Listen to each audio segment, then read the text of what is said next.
Hello guys, আজকে সন্ধ্যাবেলা ready সেডি হয়ে চলে গেলাম মেলায়। আর পুরো মেলাটার মধ্যে যত না ভিড় ছিল তার থেকে 2 ডাবল ভিড় ছিল এখানে। কারণটা হচ্ছে ওই কালো নাগিনটার জন্য আর ওই যে 20 টাকার লটারির জন্য।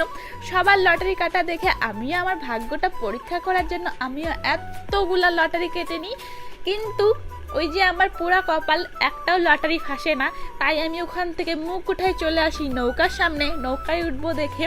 আর এই যে নৌকার সামনে দেখো এত ভিড়, আর আমি যে এত দৌড়াই যাচ্ছি কারণটা হচ্ছে লাস্টের সিটটা নেওয়ার জন্য আমি এত দৌড়াই আসছি। আর আমি ওই দৌড়ানিতে সফল হয়ে লাস্টের সিটটা পেয়ে গেছি।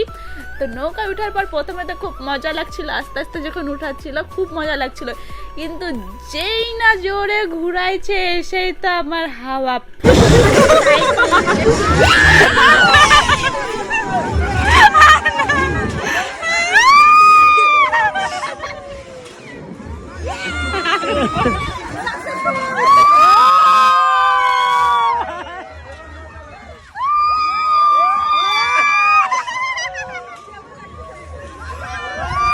তারপর নৌকা থেকে নামার পর আমরা চলে যাই এই রোলিং আইসক্রিমটার দোকানে। আর ঠান্ডা ঠান্ডা আইসক্রিম খাই আমি আমার মাথাটাকে ঠান্ডা করে নিই, কিন্তু আমার এই আইসক্রিম খাই শুধু পুষায় না, তাই আমি চলে যাই এই কাপ পিৎজাটার দোকানে। আর এই কাপ পিৎজাটা খাওয়ার পর আমার মুখের সাথে সাথে টাকাটাও নষ্ট হয়ে যায়। কি দেখছো, ব্লগ শেষ, বাই।